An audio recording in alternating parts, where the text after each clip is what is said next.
দাদা, বিএসএফ গুলি না চালালে হত্যা হতো না। অশান্তি মুর্শিদাবাদ গিয়ে আক্রমণ, মুখ্যমন্ত্রী নাম না করে অমিত শাহকে আক্রমণ।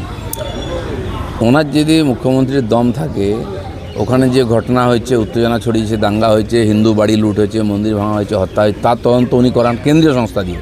এবং বিএসএফ কী করেছে না করেছে, কতটা অনৈতিক কাজ করেছে, সেটাও কেন্দ্রীয় সংস্থার তদন্ত চান উনি। উনি চাইলেই হয়ে যাবে। উনি চাপা দেওয়ার জন্য গেছেন। উনি এতদিন পরে কেন গেলেন? সমস্ত মিটিয়ে দিল, ওখানকার চিহ্ন এভিডেন্স সাফ সুতরো করে তারপরে মিডিয়ার লোকদের ঢুকতে দিলেন, নিয়ে গেলেন। তো একদিন যাননি কেন? সেজন্য এই ধরনের মিথ্যা কথা উনি আগেও বলেছেন, আবার বলছেন। ওখানকার সাধারণ মানুষ জানে তাদের উপর দিয়ে কী হয়েছে। মুর্শিদাবাদ গিয়ে দাঙ্গা নিয়ে মুখ্যমন্ত্রীর আক্রমণ, পাল্টা দাঙ্গাকারীদের প্রশ্রয় দেওয়ার অভিযোগ, আক্রমণ শুভেন্দু অধিকারী। মুখ্যমন্ত্রী চিরদিন দাঙ্গাকারীদের পক্ষে আছেন এবং জিহাদিদের পক্ষে আছেন। সেটা আমরা তখনই বুঝে গেলাম যখন দাঙ্গার পরে ক্ষতিগ্রস্তদের পক্ষে না দাঁড়িয়ে, তাদেরকে সহযোগিতা না করে, দেখা না করে, যখন ইমামদের ডেকে উনি মিটিং করলেন।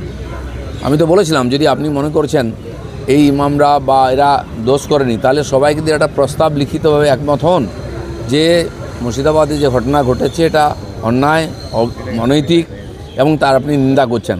কেন নিন্দা প্রস্তাবে সই করালেন না ইমামদেরকে? কারণ আপনি জানেন এরাই করেছে, তাদেরকে বাহবা দেওয়ার জন্য আপনি ডেকেছিলেন। বলছি দাদা, মুর্শিদাবাদে দাঙ্গা নিহত হরগোবিন্দ চন্দন দাস সিবিআই চেয়ে হাইকোর্টে মামলা করতে গেছিল। গতকাল সেখান থেকে তাদেরকে হাইজ্যাক করে নিয়েছিল পুলিশ। আমি তো বলছি, পুরো ঘটনা মমতা ব্যানার্জি টিএমসি করিয়েছে জিহাদিদের দিয়ে, সেটা চাপা দেওয়ার চেষ্টা করছেন।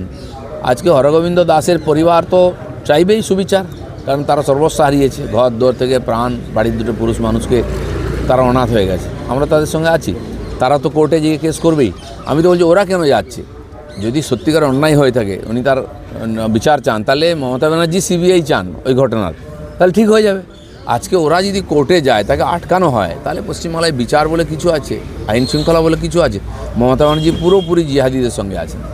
শুভেন্দু অধিকারী অভিযোগ করেছেন যে পুলিশ যখন ওইখানে ছিল, সেই পরিবারের সঙ্গে দেখা করতে যায়নি, তাকে কলকাতায় হাইকোর্টে হাইজ্যাক করতে চলে গেল পুলিশ, নির্লজ্জ পুলিশ বলে।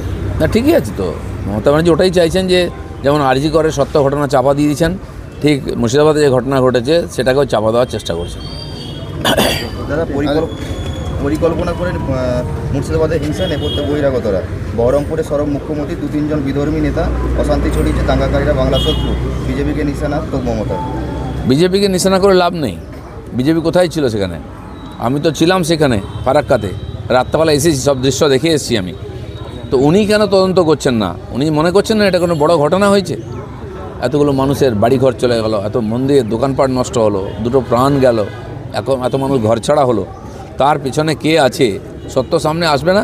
আজ আমার মনে হয় উনি ভয় পাচ্ছেন। সত্য সামনে এলে ওনার নামও জড়িয়ে যাবে, ওনার পার্টির, ওনার নেতাদের নাম জড়িয়ে যাবে, ওনার এমএলএর নাম জড়িয়ে যাবে।